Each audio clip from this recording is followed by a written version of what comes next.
Let's date forever.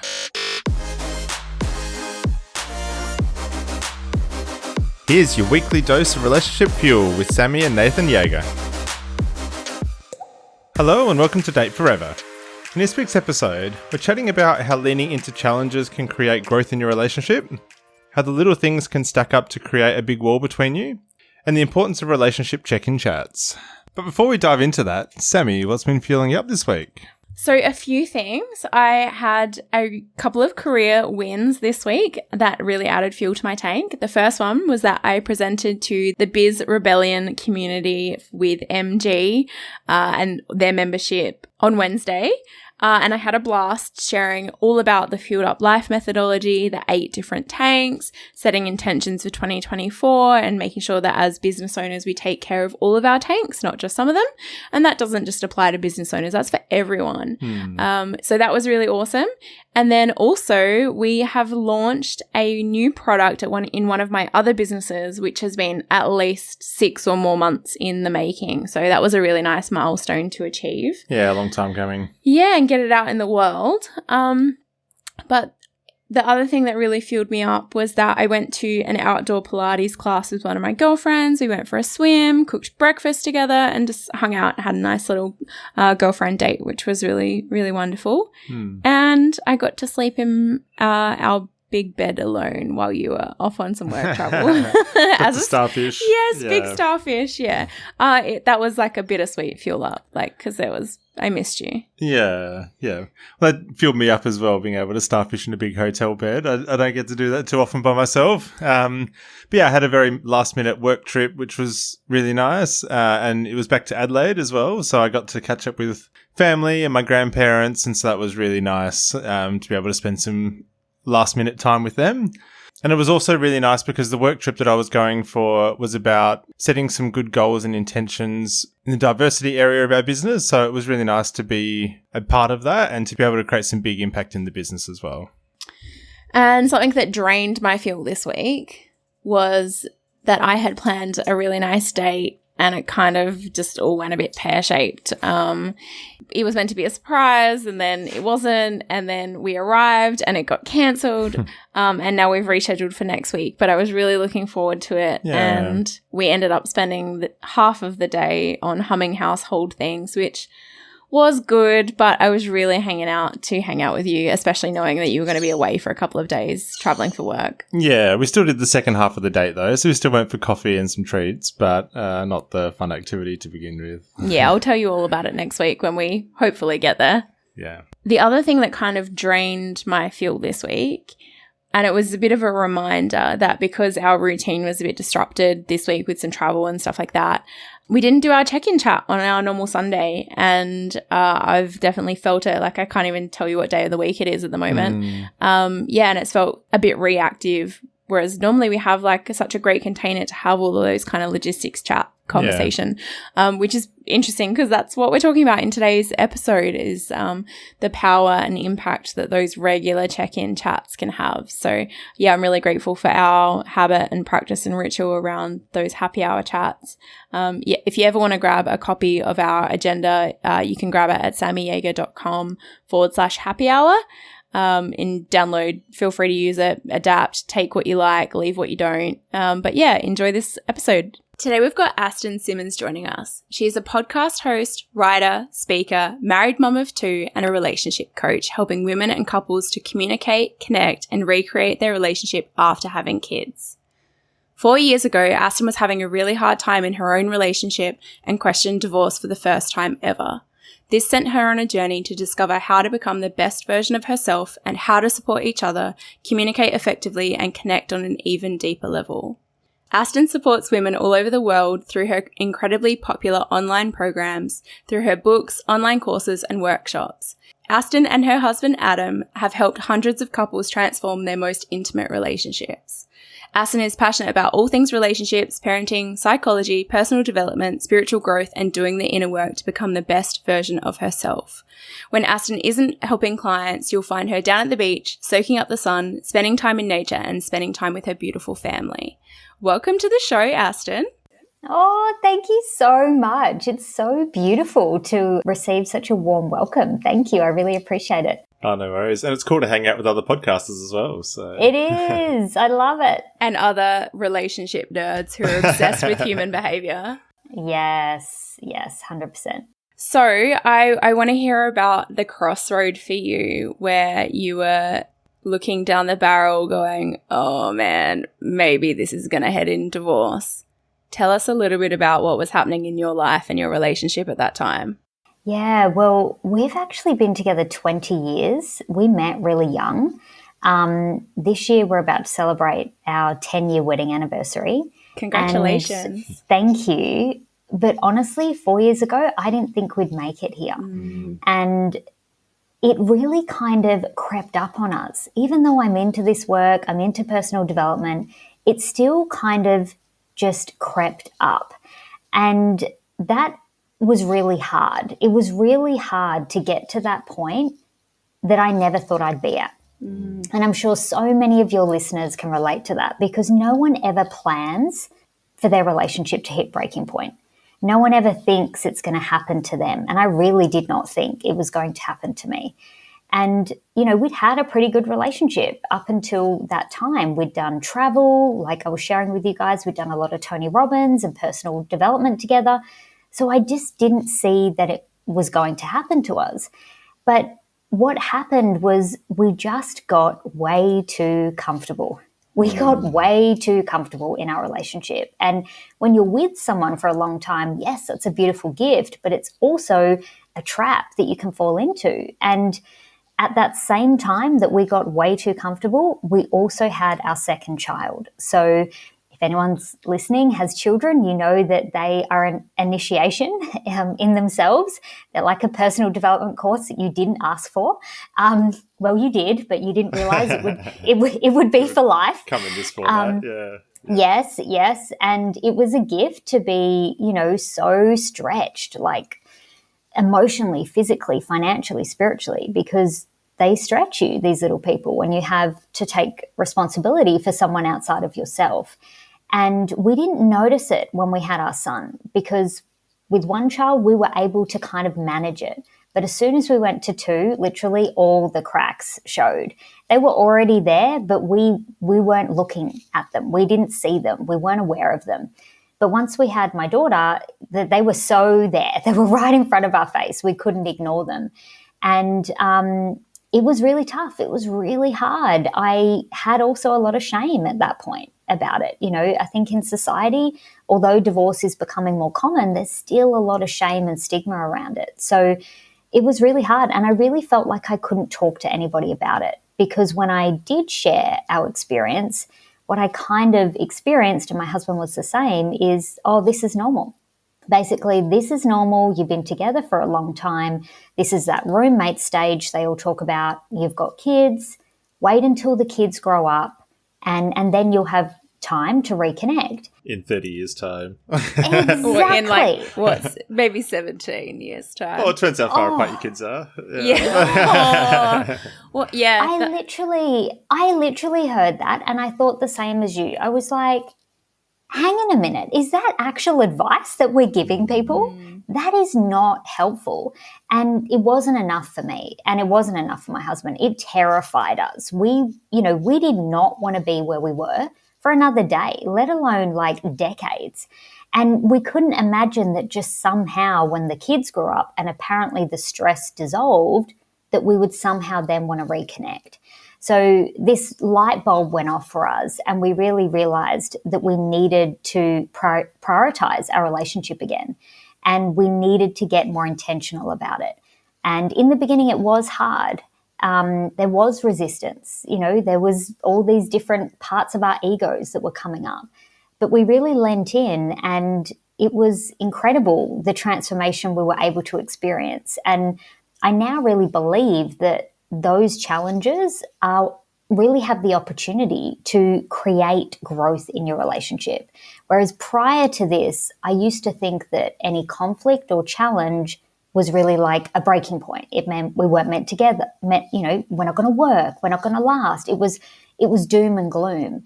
But now I have a total different relationship to conflict or challenges or arguments in our relationship. And I really see them as an opportunity for growth. Can you take us back? Was there like a breaking moment or a like straw that broke the camel's back, or the like one thing that was just like, okay, we have to do something? It definitely had stacked over time. And I think this is most people. We didn't have like, a big situation that happened. There wasn't any infidelity or anything like that. I think for us, and truly I think for most couples, it's the little things that you miss every single day that start to stack up and literally create a wall between you. And that's exactly what had happened. We had 2 kids under 3 and we weren't prioritizing ourselves. So we were feeling resentful, and then we weren't prioritizing the relationship. And I think a lot of people fall into that pattern when they have kids. And that really just meant that we started looking at each other through the eyes of stress. We started living from those emotions. And basically every day it was just compounding. So there was no repair happening. There was no healing happening. So it just kept getting worse. And I think the breaking point that I hit was one day that I was actually breastfeeding my daughter, and I just felt so sad. I was trying so hard as a mum to be everything that I could, like literally sustaining life, And there was my husband, like scrolling on his phone, just completely checked out. With his useless nipples. Yeah, pretty much, I was so tired, and I knew he was tired too, but I just thought, this is just so sad. Like, this is not what a relationship is meant to be like. I remember just thinking, it's not meant to be like this. And I actually did go to my husband after that moment, and I got to a point where I was just so done fighting. We were getting nowhere. Like, we weren't hearing each other. We weren't listening. So I literally just said to him, look, this is not what I thought a relationship would be like. And I'm pretty sure it's not what you thought it would be like. And I took responsibility, and I said to him, I know I'm not being my best self right now. And I want to be. But I really feel that I need help. I really feel that I need more support. I need more tools so that I can show up better in this relationship. Because right now, all I know is what I know. And when I shared that vulnerably with him, and I said that I honestly just wanted to experience the truest version of myself, and I really desired to experience that truer version of him, he just turned to me and he said, wow, like, I had no idea that you really wanted our relationship to have that type of connection. And when I took responsibility, he said it was really attractive. And he had a moment where he was like, well, do you know what? I'm not being my best self either. And having kids was really that last bit of motivation that we needed. I asked him, would you want our kids to be in a relationship like we're in right now? And it was a really hard question to answer. We were doing the best we could with what we knew, and every parent is. But we both admitted that we wouldn't. We wouldn't want them to be in a relationship like we were right now. And that was really that breaking point that really encouraged both of us to put our egos aside and just lean into doing the work. There's so much that I really appreciate you sharing in your story, but particularly sort of demolishing the idea that there's going to be like one big asteroid that hits a relationship and therefore it's done, it's over, and that the impact of these tiny little micro moments, the little termites that can eat away at the foundation and structure of your relationship is just as eroding or just as catastrophic as one big impact. And I personally believe that relationships can come back from both versions of those things, whether or not it's an asteroid or these small little micro moments over days, weeks, months, years, decades. But I really appreciate you sharing that. And it really reminded me of that. I don't know whose framework it is, but it's like you can either stay in bed and blame, excuse, and deny, or you can take the oar and create ownership, accountability, and responsibility. Yeah, 100%. And relationship requires leadership. And I think most of us have not seen this modeled. Like there's a lot of people playing the victim. in their relationship. A lot of people playing that role. And I'm not judging you because I did that too. You know, I was breastfeeding my baby and I was like, why isn't he like this? He needs to change. All of that, you know, all of those stories that you have in your head, I've had them too. But it's what I say to people all the time is what helped me make that shift is realizing it wasn't my fault and it wasn't his either. You know, it was just life had happened. We got distracted. We were stretched. And these were the results. So it doesn't have to be personal. You don't need to make it, and I really encourage, do not make it mean that either of you is fundamentally broken or wrong or damaged, because it's not true. But you do need to decide to be a leader. And that's what I did. I decided I'm going to be a leader, not just for myself, but for my children. And I'm going to take responsibility, not because it's my fault, but because in order for me to actually respond to this situation, I have to take responsibility. That's the only way I can solve it. And I think that this is sometimes where couples get stuck. They're kind of waiting for the partner to go first, or, you know, or being they stubborn, or yeah, they don't want to say, you know, we all want to be perfect. We've all been, you know, brainwashed with that total BS of perfectionism, which is not even real, especially not in relationships. And we don't want to admit it's our fault. We want to fight to be right. And then we just lose love. And it's just so sad because no one's right or wrong. It's just we need to take responsibility in order to respond to the situation. It's that simple. So at that junction, at that crossroad and that conversation, did you both just go all in on repair from that moment, or was it a bit of a staggered start? Tell us what did the work look like? Yes, I'm definitely going to be real with you. It was a staggered start. I call it a messy middle because it was like we'd made the decision, which is the hardest part, the first step, and often the hardest part. We want this to be different. Yes, Step one. Yes. And then it's the doing the work. And the thing with relationships is it's two people on two different journeys. And that's okay. But in relationship, we often make it wrong. And in our experience, I was ready before my husband. And I was okay with that. I said to him, when I shared that with him, I said, I would love you to join me on this journey. I would love to do it together. But there is absolutely no pressure. I said, I will still love and support you if you don't want to do this work. And that really empowered him. He then needed a bit of space because men often need some space to process what they've heard and really find their decision or their next move forward.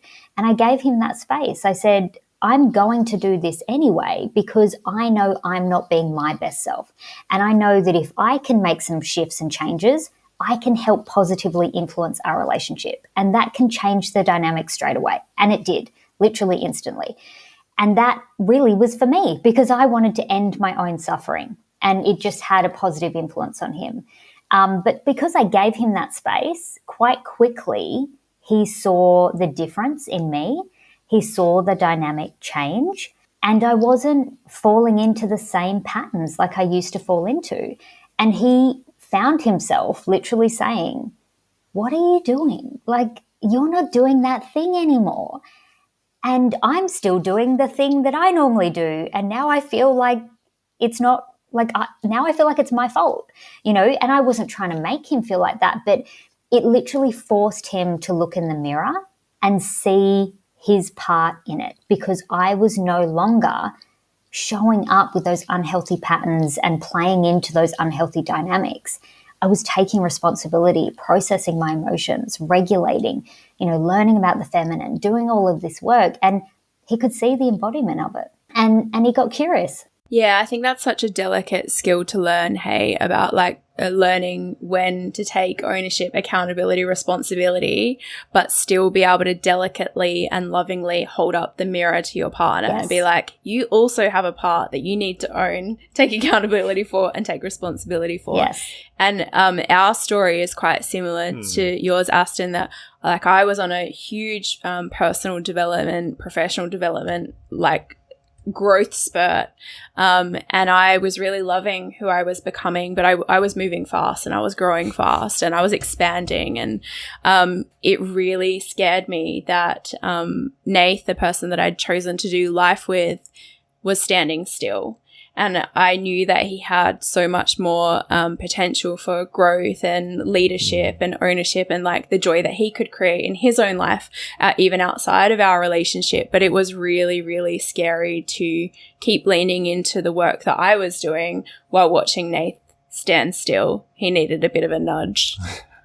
Yeah.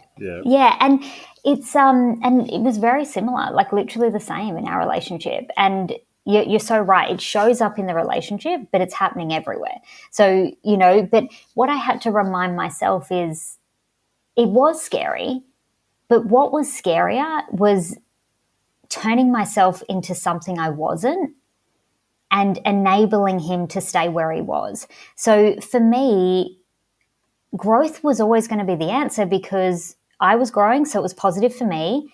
And he was either going to grow with me or we were going to grow apart. But I could still do it in a way that was loving and, was respectful of both of our journeys. And I think this is sometimes where women get stuck a bit because you're right, it is scary. There is a fear. And when we're in fear, we can sometimes come across a little bit controlling or critical of our partners and judging them and where they are. And I kind of remind myself that it's not my job to play God or the universe. How am I meant to know that my husband is meant to be further along in his journey? I didn't write his journey. It's not my path. Like it's kind of quite funny to bring some humor and go, who am I to judge where he's at on his journey and how far ahead he should be? And that's kind of what helped me break up from that and realize that either way it could be positive, and that the best way for me to motivate him to do the work was to love and accept him for who he was, because we don't grow without safety. We need that foundation of safety. And like you said, it's that delicate balance between support and safety and healthy challenge. And healthy challenge can still be loving. It doesn't have to be brutal or mean or nasty. Still with kindness. Yes, 100%. Yeah. I really like that you've reiterated the like stages of growth. And I think like I'm a super visual person. So for me, it helps me to be reminded that there's so many different types of plants in nature. And I have a bit of a indoor plant obsession. So at last count, there was over 50 in this apartment. Wow. But to remember that they don't all grow and thrive in the same seasons. They don't need the same conditions. Some of them are at their healthiest in winter. Some of them are healthiest in spring, and they don't all respond to the same conditions, even though they're all still growing, living, hopefully thriving under my care. But it is a reminder that we don't all do things at the same speed. Yeah, 100%. And I think sticking with the plant analogy as well, in a relationship, if you've got like a pot plant in your house and you've got two people living there, if no one looks after that pot plant, then obviously that pot plant's going to just wither away and die. But it only takes one person to start looking after that pot plant, which is obviously 100%. What you were doing in your story. You were looking after yourself and your journey and being like, well, I'm going to be the best person that I can be and present in the way that I want to present. And that pot plant starts thriving, and you going on your own journey was kind of the fire or the inspiration, I guess, as well for your husband to kind of pull him along as well. Yeah, definitely. I think inspiration is one of the most powerful ways to influence each other. And I think our default when we're scared is to criticize or to judge. And it just creates separation. Like, I made that mistake for years, so again, there's no judgment. I made that mistake for years, but I realized this isn't working. It's not motivating him. Like, it was doing the opposite. It was almost like it was building his resistance and helping to build that brick wall. Because literally anytime I'd bring something to him, he'd be like, oh yeah, and I would constantly bring it in the past from this place of, oh, you should be doing this, or, and just to receive that, he just felt like, well, what if I don't want to do that? And, so I could see why he wasn't on board. When I made the shifts in myself, I no longer felt held back by him. He wasn't holding me back, but my ego, was telling that story. And so by releasing myself from that, I was able to just say, oh, hey, like this is what I'm learning, or even not even have to tell him, just be an embodiment and show him, be the change I wanted to see in our relationship. And then he actually would say to me, what are you doing? He then was curious and wanted to know more. Which is the perfect segue to my question. What were you doing? Were you coaching, therapy, journaling, reading? Like, tell us, what were you tactically doing to help sort of become your best self? Yep. I really believe in a holistic approach. So it was a bit of everything. So it started with books. I love books. I've always loved books. And particularly, I only read personal development books. Like they are my jam. Like I love them. Nate's laughing and looking at me because... Well, you could probably just look at the book. Yeah, I could. I was actually admiring them. I'm a big fan of reading. When I can't find the answers in myself, I look to books for the answers. So I started with books. I also joined I did join a program in coaching and a small community of women where I could actually be witnessed and express what I was going through, and where I could learn how to process my emotions before bringing them to my husband, where I could kind of face all of these shadow parts of myself and really meet myself. That's what it was really about. It was about meeting myself first so that my husband could then meet me in it. There was programs, coaching, books, podcasts, and then the real work just became practicing what I was learning. And that was the messy, middle, uncomfortable part, because there were so many patterns and codependencies we had in our relationship that literally were just constantly dying in front of my eyes. And I remember my husband saying one day, I asked him, what does love mean to you? And it was because I was inquiring with myself about what love means to me. And I was curious what it means to him. And at the time, he took a moment to think about it. And he turned to me and he said, I actually think love means to be taken care of. But as he said it, he said, I'm saying it, and as I'm saying it, I'm feeling like that does not feel like love.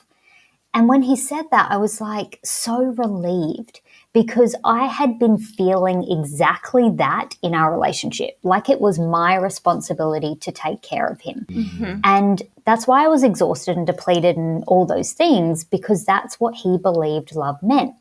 He then asked me, because he was like, I think I need to change that. I didn't even have to ask him. He said it out loud and he's like, it doesn't feel right. And so I said, well, to me, love is about learning and growing together. And he was like, wow, that's why you are so open to doing all this work on yourself and learning about our relationship and how to be better. And it just feels so much lighter. And I said, yeah, I really see now why I'm having the challenges I'm having and what's going on. And it just gave me this foundation of understanding that it wasn't personal. He did care about me. He just had a total different meaning of love. And I think most people don't ask each other what their meaning of love is. They just assume your partner thinks the same. And I guarantee they don't.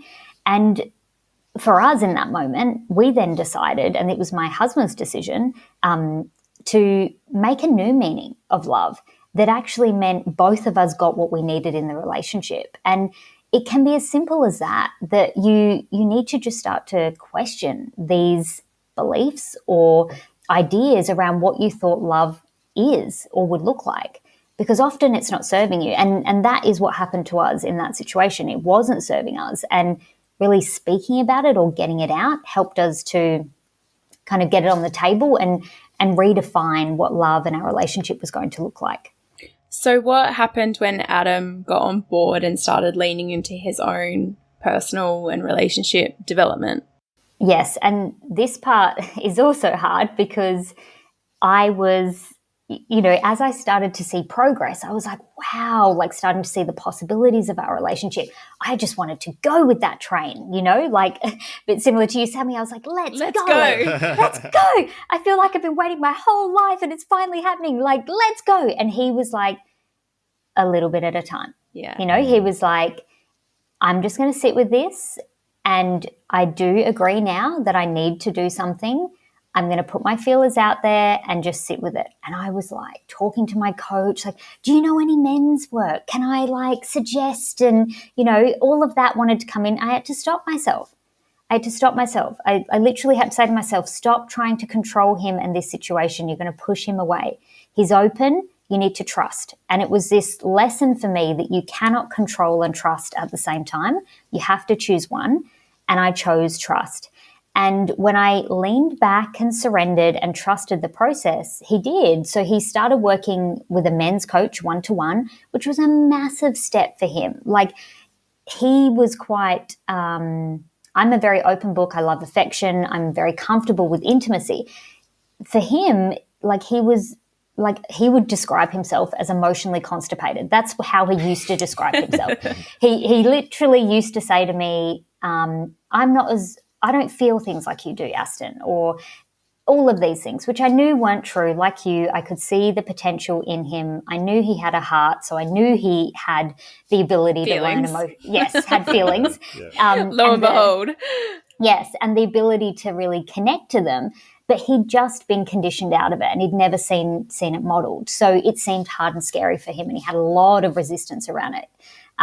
But I just, again, trusted the process. I celebrated the progress he was making. I think this is key. So many women, they want the outcome at the end, so they don't celebrate the little steps along the way. But those little steps along the way get you to the outcome. And I really did my best, although it was hard, to celebrate those progress steps. So he went from one-to-one coaching to then doing breathwork ceremonies, which literally unlocked his emotions. He went and did one without me, I think it was a 3-hour breathwork event. And we were only talking about the other day that he said, I got there and within like half an hour, 45 minutes, he wanted to leave. He was so uncomfortable and was like, this is not for me. I can't do this. But he said, I remember deciding to stay. And by the end of that, he had this massive breakthrough. He was crying. There was all this emotion. He called me on the phone as he came out and, just poured his heart out to me. And I just celebrated him. I was so proud of him to see him as a sovereign human being going on his journey, doing this work, which I know is hard. It's really, even though I love this work, it's still hard for me. I'm still a human being. And it was just so beautiful to celebrate him in that. And then he continued to add ice baths in and, he then went and did a marathon. And he still now continues to stretch and grow and challenge himself. And I now really have proven to myself that it is safe for me to trust. So many people think seeing is believing. It's not. You have to believe to be able to see that transformation. And that's really what your partner needs. And I know that's what my husband needed. He needed me to believe in him and to trust him. And he did an amazing job and he's still on the journey, which is incredible. It's so interesting that your relationship has been affected so greatly by actually reconnecting with yourself, but for both of you, reconnecting with yourself and doing that self-work. And it's when you are your own person individually that you become so much more attractive to your partner as well. 100%. So how did your, romantic relationship then transform after you'd done this work for yourselves? Completely transformed. We both joke that we would never wish to go back to the honeymoon stage, ever. We would never wish to go back there. The depth of communication, connection, and intimacy that we experience now is 100 times better than what it was in the beginning. Because in the beginning, if we're honest, we're all just, bringing the parts of ourselves that we're happy with, and we're trying to hide those parts of ourselves that we think we shouldn't have or that, aren't likable and all those things. But when you go through this journey of reconnecting to yourself, and I love what you said, Nath, because I really do think that is the key, is that in order to have that deeper connection with yourself, you must first meet yourself deeply. You can only go as deep in your relationship as you have gone within yourself. Otherwise, you just don't feel safe to have that level of connection because it is very intimate. It is very vulnerable. But yeah, it's incredible. It's the level of love and passion and just excitement for our life that we have now, and it just keeps growing. Every year it gets better, it gets better, it gets better. And and we still have tough conversations. We're human. We still have disagreements, but it's not toxic anymore. It's not like this make or break. It's actually, we both, when we experience those disagreements, we're like, oh, okay, what's here for me? We've hit like an upper limit, like whether it's an upper limit of pleasure or joy or growth, because at every level you experience a new part of you that, that is a little bit scared to do that next level of growth. And it's like you hit that upper limit, and we now can reflect that back to each other and be like, okay, we've hit an upper limit. Like, what do we both need to feel like supported to go to this next level? And it's just so exciting. Like, it's fun doing it by yourself, but doing it together is so much fun. Like, you guys know, it's just, it feels better doing it together. There's so many wonderful things that you said in there, Aston, that really resonated with me. And I'm going to get out my audio highlighter here. But the idea that you were celebrating your partner, Adam, as he was growing is interesting. Like, maxim that Nathan and I live by is what gets celebrated gets repeated. And I think we sort of indoctrinated all of our friends and family into that methodology at our 10th wedding anniversary, because we had a really big party. We brought all of the people from different areas of our life together, people who weren't there at our wedding day but have entered our life since then. And that is kind of the ethos that we are living by, is like, we want to reward and applaud and celebrate each other for the progress that we want to see, not shame the other person because they're not doing something fast enough, hard enough, quick enough, whatever the thing might be. So I really love that was the kind of methodology that you embrace too, is like, what gets celebrated is going to get repeated. So I'm going to celebrate here. I love that.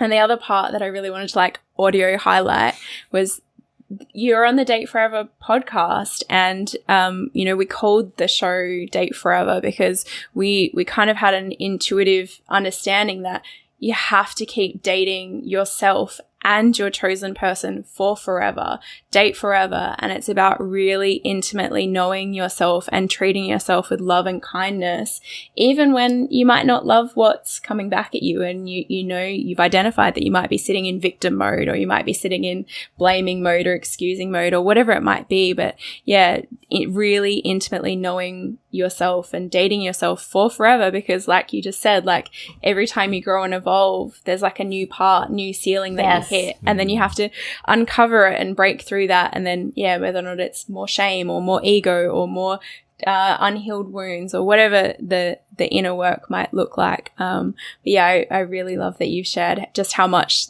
your own relationship with yourself was so pivotal to water that plant and get it thriving, so that you could have that incredible marriage 360 or 180.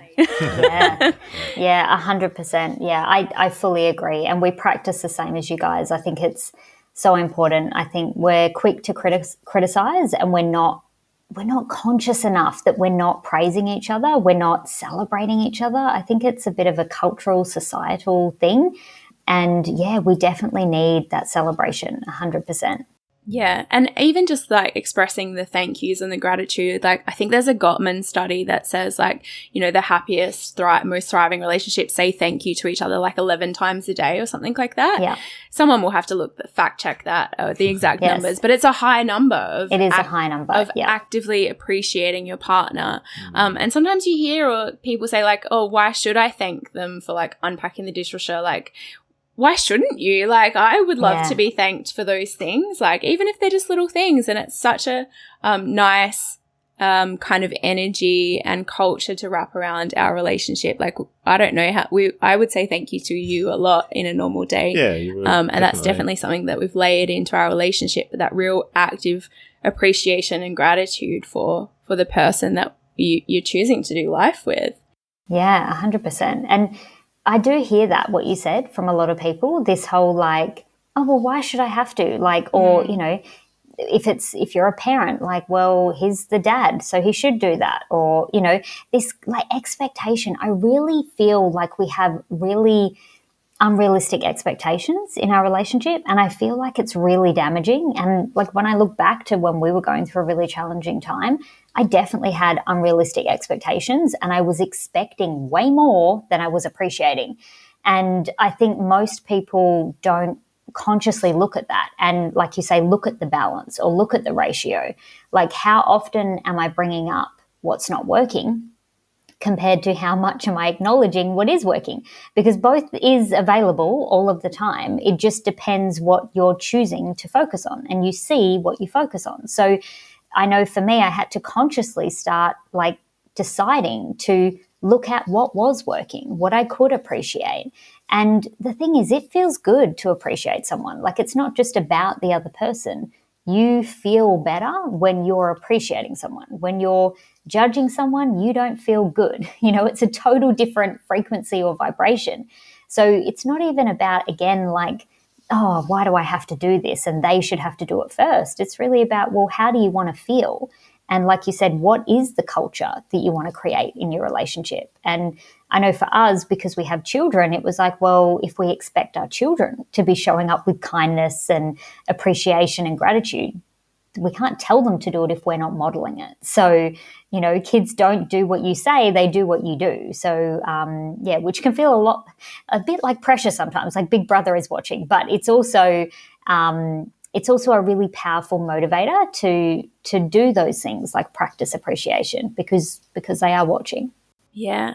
So we know that you are a relationship coach and you've had the opportunity to go all in on helping other people. And I think, you know, relationship coaches who are so open and willing to share their own experience, I think, you know, people get interested in relationships because they've experienced some hardship or some turbulence. And I definitely know that's true for Nathan and I, and how we ended up with this podcast is we were experiencing some of it for ourselves and watching friends go through some really hard shit. So I know that you've had a cool little article go pretty viral about something that helped you save your marriage and has helped keep it fueled up from there on out. So can you tell us a little bit about that? Yeah, I've written quite a few articles now, but just recently I wrote one for KidSpot, and it was on the 5-minute coffee check-in that we do. And we started it 4 years ago as a practice to connect and communicate, because between kids, juggling kids, work, the house, all of that stuff, we just felt like we had no time to talk. And when we were talking, it was about all of those things: parenting, the house, sometimes it would be some arguing and comparing about who was doing the most, who wasn't doing enough. And it was really exhausting and draining. And we felt really disconnected from each other. So we were pretty desperate for a quick fix way that we could start to connect and communicate more regularly. And I was having my morning coffee one morning, and I just decided to start using that time when we had our coffee to do a check-in. So I would literally start by just checking in with my husband and ask him how he was feeling about life and our relationship. And my intention was to just listen, because we weren't listening and we weren't talking. And I knew that I wanted to understand what was going on in his world. So that was the first part of it. And then I would just listen, and then he would ask me, like, how am I feeling about our life and relationship? And then I would share. And then I asked him, what's working in the relationship? What are you feeling good about us right now? Like, what's exciting you in our relationship? And he loved that, because it really helped him to see, helped both of us to see where we were doing things right, We're so quick to point out where we're failing or where we're falling short. Coming back to that, like, what you celebrate gets repeated. 100%. And that was the intention of that question. It was just about, let's celebrate what is working. Like, life is hard. We're doing a pretty good job. Like, let's give each other that credit that we deserve. And then I just went a little bit deeper, and I said to him, is there anything on your mind that you're not sharing with me? Is there anything that you're scared about, concerned about, worried about right now? And that really opened up, helping me to understand my husband's world and what was going on inside of him. My intention was just hold a safe space of non-judgment. And it was really powerful for us, because prior to this, I felt like it was like pulling teeth, trying to get information from him. Like at times I could feel like maybe he was a bit off, like something was bothering him, but I'd say, like, are you okay? And he'd go, yeah, I'm fine. and the conversation would end. But these questions, and particularly that question, kind of allowed the door to open. And what I found is he started to share more with me about what was on his mind. And it was amazing to me that we both had completely different things on our minds. And when I heard that, I kind of understood why we were behaving the way we were behaving, and I could have more compassion. And then I just kind of asked him, what's important to you this week? Do you have a goal? Or, what are we working towards at the moment? To just feel more like a team. I wanted to feel more like a team. I wanted to feel like we're on the same page, but I could only do that if I knew what was important to him. And to finish our kind of check-in, I would just ask him, if there was anything he needed to feel supported, or, what did I need to do? Did I need to schedule a date? Because it was around about that time that we started dating, and we actually started using our coffee check-ins on our date. And it was great because it stopped us talking about work or kids. It just kept us really focused on us, which can be hard sometimes if you haven't been dating and then you all of a sudden start. Sometimes you can go wrong and just like use it as an opportunity to vent. Or a default, just like house maintenance, yes, life admin check-in, like what's on the to-do list, what haven't we done? Yeah. Yes, 100%. That's not sexy for a nice restaurant or a cafe. It is not. Or a beach or wherever you're having your date. Yeah, it makes you not want to do it. So we found after every coffee check-in, it was like positively stacking in the right direction. We both naturally left that check-in always feeling more connected, always feeling like we'd been heard, like we had been seen and acknowledged in what we were experiencing in our life and relationship. And we just continued to do it. And we recently went on a 3-week holiday up north with our kids. And, we were camping and, there was a lot of different things going on. I said to my husband before we left, let's make sure we prioritize this coffee check-in while we're away, because I have a feeling there's going to be a lot of chaos and moving parts. I feel like we're going to need it. And it literally made our trip away so much better. And we both came away from it saying, I'm so grateful that we did that. And that's what really inspired me I created a reel about it, and then it started getting some traction, and then I wrote an article about it. And that's really what inspired me to write the article, because it reminded me of how powerful it was. And yeah, since it's like been shared on the New York Post, in the UK, like all around Australia. And it just makes me so happy that something that's so simple is just so powerful and having a bigger impact in couples' lives. And you can use this at any stage of your life and any stage of your relationship. And it was really important to me to make it simple. I think relationships can be quite complicated sometimes. There's a lot of emotions involved. And, especially if you're going through a tough time, I know we needed something that was going to be simple and effective to help us start to move forward and in that right direction. Yeah, and I love that framework and that it opens you up to vulnerability. It can definitely be challenging because we've got a very similar practice as well around having kind of a happy hour check-in that we do once a week. And we often do it over coffee as well. Yeah, beautiful. I love that. But I think having that time and that space kind of dedicated to have those chats, it feels like that it is actually a safe space, and that your partner's not just coming at you with a whole heap of questions out of the blue where you're not sure where it's coming from, or like, are they accusing me of something, or what's going on here? Like, whereas having that space to go, all right, we're going to ask ourselves some questions and run through them. I really like that idea. Yeah, I think it's important. Like you said, we don't create the space. We have the conversation in the kitchen, or as we're getting the kids in the car, or, on the way to a family barbecue. And then we wonder why we get to the barbecue and we're doing the tit for tat and like airing our dirty laundry. And it's like, well, it's because we haven't created intentional space to actually share. It must be intentional. Otherwise, it's not going to be effective, and you won't get a solution if you're just kind of throwing it out whenever you think about it. It's not helpful, and you won't successfully resolve it, which I think is what a lot of people is their default, to just kind of say it in the moment, or say it at the wrong time, or, right before bed when you're exhausted and you've got no energy to actually solve it. So I think I always say to couples, like, set yourself up and each other for success. Like, set yourself up for success, and this is one way that you can do it.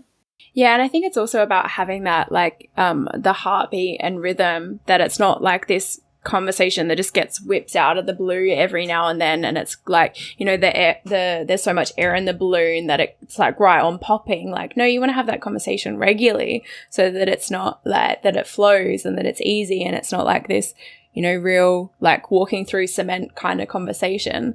I thank you for sharing that. I really particularly like the question about, is there something that's not working that you haven't shared? Because sometimes it's like, well, how would I bring up this curveball thing? Yeah. Like, and that really creates opportunity for there to be no need for it to be a curveball. Like, here's the invitation. Like, if you've had a thought, something that's lingering there that you're not quite sure how to bring to the table, that's like a really nice way to do that. So thank you so much for sharing that, and not just with us on the show, but like with the world. My pleasure. I really hope it helps. And I think that was a lesson I learned from our hard time 4 years ago. You know, if I look back, I can see that we weren't checking in regularly. And this is how it happens. You know, I really believe that the difference between a successful relationship and a relationship that, you know, appears to be failing or growing apart or at that breaking point is that successful couples check in regularly. They don't wait until they're ready to check out with this massive list that seems almost unsolvable, because maybe you've been storing that list away for so long that you feel like you can't actually do anything to solve it and move forward. And after working with so many different couples now and going on my own journey, I can see that it is that simple, that if you check in regularly and actually deal with those little things when they're little things, then they don't become those big things that really end up, just causing so much heartbreak. And it doesn't need to be like that. Yeah, and all of a sudden you've got a living room full of elephants that you're working around. Yeah. So, Aston, one thing that I did want to ask, and I know that this is a bit of a like, how long's a piece of string for a listener to be hearing, but how long did it take from like you having those thoughts about, oh my gosh, maybe we are going to be part of those statistics that end up divorced, to back to healthy, happy, and thriving? Yeah, well, I think this is where I empowered myself, because I noticed a shift straight away, because I decided something needed to change, and then I started doing the work. Yeah. So I think you can shorten that string by choosing to be a leader and by not putting it in your partner's court. I really took it as, if I'm the one that's ready now, then this is my mission. If you know what I'm saying, like, this is my calling. This is part of my hero's journey. That's how I kind of interpreted it. So for me, I noticed results straight away because I'd had enough. We all had committed.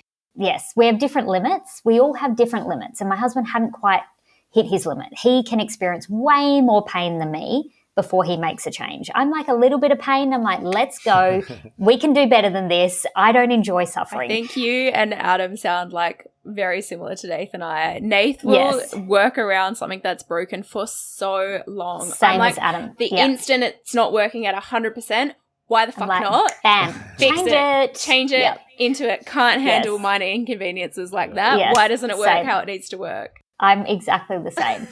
But what I loved about my husband's approach is, if I'm honest, sometimes when I am that quick fix person, sometimes I don't get what I really wanted, or I miss the lesson, or, I can now see that him waiting or being, he didn't even wait. His journey started. He started at a different point, but you can't do this work until you're ready. So I'm glad that he waited till he was ready, because he didn't just dip his toes in when he was ready. He did go all in. So looking back in hindsight, it was hard. Obviously, I would have loved that we were at the same point, but it's unrealistic. It's another one of those unrealistic expectations. Perfection does not exist.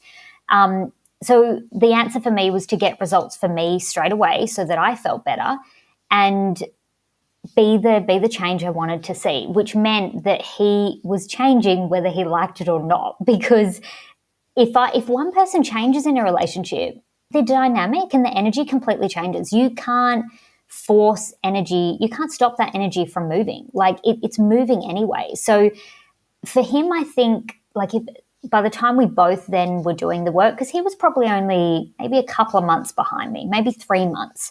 I'm trying to remember back. But as soon as I started doing the work, that was no longer a problem for me. Before I did the work, it was, because I thought, how long is this going to take?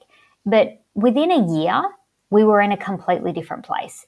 And that year, it just created this snowball effect of constant growth and change from that point. So I honestly wish that more people would just start and not worry about how long it will take, because the truth is action is the only way for you to know whether anything is even going to change. So I think sometimes we get a bit stuck in our head thinking about, oh, well, how long is it going to take, or how much energy, or how much do I have to invest?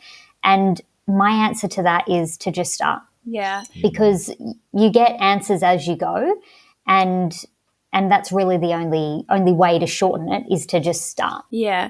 This kind of makes me think of one of those like choose your hard scenarios. 100%. Of like you could choose the hard of going inwards, doing some self-reflection, learning some new skills, developing a stronger relationship with self, or you could have done the hard of separating, dividing friends, dividing things, dividing your children, dividing your home, the time, money, energy that all of that would have taken. And not to say that nobody should ever get divorced and that that's not the right choice for some people, because for some people it absolutely is the right thing. But yeah, I definitely think like either path was going to be hard.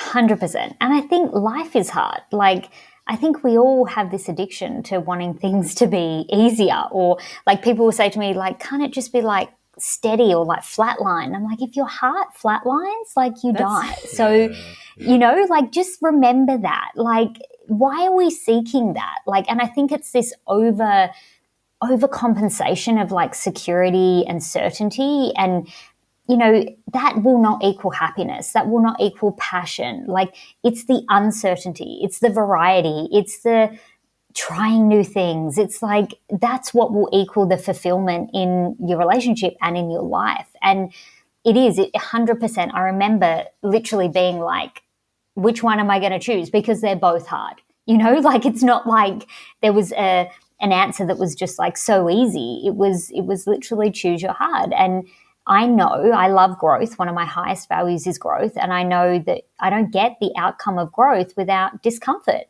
And I think a lot of people don't want to pay the price of discomfort for the growth, but you don't get one without the other. So it's just part of the journey. Yeah. Thank you so much, Aston. This has been such a beautiful conversation. And I really hope that we can get you and Adam back at some point to have a conversation together, which would be really beautiful. But until then, to say thank you, we have given a year's worth of seeds to help a family in Malawi grow some really nourishing food.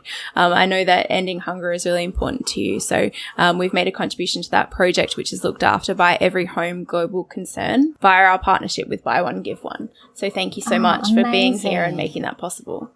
Thank you. Oh, no, my pleasure. Honestly, I'd love to come back with Adam. He would absolutely love to chat with you guys. And yeah, I love your work. I love your podcast. And thank you for having me. No worries. Thanks so much. So, Aston, if people want to connect with you or want to read your article and things like that, how can they do that? Yeah, so come and find me on Instagram, Aston_Simmonds. I've got heaps of free resources you can check out in my link in my bio. You can also come to my website, www.astonsimmonds.com. And I will definitely share the link in the comments so that you guys can see that coffee check-in that we talked about. There is a free downloadable, so you can actually get a copy of those questions and make it your own. And you can start doing your very own coffee check-ins. And I'd love to see them. Feel free to tag me in and let me know how you're going. I love hearing how couples are, reconnecting and transforming their relationship. Awesome. Thank you so much, Aston. Team, if you loved this episode and enjoyed the idea of doing a check-in, Aston shares a couple of resources that she really recommends. If you're a regular listener of our show, you'll know that Nathan and I have our own practice and we call ours our happy hour chat or our happy hour. And you're welcome to grab a copy of our agenda and take it and make it your own. Take what you like, leave what you don't. And you can get it at sammyjaeger.com/happy hour. This episode of Date Forever has been brought to you by Sammy Jaeger and the Fueled Up Life Lab. If you want to learn more, come on over to sammyjaeger.com where you can access stacks of resources to help you fuel up your life and relationship. If you've loved this episode, share it with a friend. And don't forget to subscribe so you never miss an ep. Thanks for joining us and adding fuel to your tank.